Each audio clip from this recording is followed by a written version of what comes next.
सितंबर 2025 protester Nepal की parliament में घुसते हैं, प्राइम मिनिस्टर के घर में घुसते हैं, आग लगाते हैं, प्राइम मिनिस्टर को हेलीकॉप्टर में बैठ के भागना पड़ता है।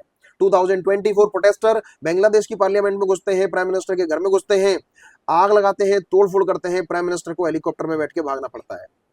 2022 प्रोटेस्टर श्रीलंका के राष्ट्रपति भवन में घुसते हैं, प्रेसिडेंट के घर में घुसते हैं, स्विमिंग पूल में नहाते हैं, तोड़फोड़ करते हैं और प्रेसिडेंट को हेलीकॉप्टर में बैठ के भागना पड़ता है। आप सबको लग रहा होगा कि ये सब जनता के इवेंट्स हैं, लेकिन मुझे लग रहा है ये सब ऑर्केस्ट्रेटर इवेंट्स हैं, जिसको इन सभी देशों पर एज ए प्लेग्राउंड यूज किया जा रहा है, ये चेक करने के लिए क्या ये सब चीजें इंडिया में काम कर सकती हैं कि नहीं कर सकती हैं। और कुछ भारत के लोगों को लग रहा है कि ये सब नेपाल के जेनजीज ने किया है, इतना बड़ा कोऑर्डिनेटेड ऑपरेशन। और जेनजीज जिसको सपोर्ट करते हैं उसका नाम है बालिंदर शाह। बालिंदर शाह वो आदमी है जो अपने ऑफिस में ग्रेटर नेपाल का मैप दर्शाता है और उसमें बताता है कि उत्तराखंड और सिक्किम नेपाल का पार्ट है। आप सबको पता है कि भारत के यूएसए के साथ अच्छे रिलेशन नहीं है।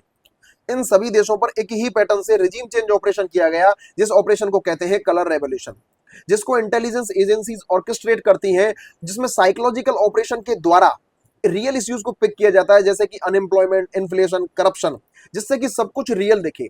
उसके बाद जनता को इस मूवमेंट से जोड़ा जाता है और फिर किसी नेशनल मूवमेंट को टारगेट किया जाता है, जैसे कि parliament building, Rashtrapati Bhavan, so that कि जब आप इन पर अटैक करने के लिए आगे बढ़ोगे तो पुलिस आप पर गोली चलाएगी, और जाहिर सी बात है पुलिस आप पर गोली चलाएगी। उसके बाद कुछ इनोसेंट प्रोटेस्टर मरेंगे, जिससे कि इंटरनेशनल परसेप्शन क्रिएट होगा कि सरकार बिल्कुल टेक्निकल हो गई है, बिल्कुल जनरल डायर हो गई है और निहत्थी जनता पर वार कर रही है। इसके बाद प्रोटेस्टर इसी रीजन को एक्सक्यूज बनाते हैं और ज्यादा वायलेंस करने के लिए पूरे देश में आग लगाई जाती है। कुछ हिंदू मुस्लिम तो आपको ये कहते हुए भी मिल जाएंगे कि सेम चीज इंडिया में भी होनी चाहिए, we want same thing in India. तो मेरे भाई please don't play with this fire. आप जेल नहीं पाओगे। North east agencies, Kashmir agencies, Khalistan movement, Hindu Muslim casteism, आप नहीं जेल पाओगे जब आपकी आंखों के सामने आपकी बहन बेटी का रेप किया जाएगा। ये आग आप भारत में आने मत देना, नहीं तो आपको कोई नहीं बचाएगा। फील लकी कि आप इस नेबर कंट्री में हैं और जिस कंट्री के आसपास इतना कुछ चल रहा है लेकिन फिर भी आप सेफ हैं। जय हिंद, जय भारत।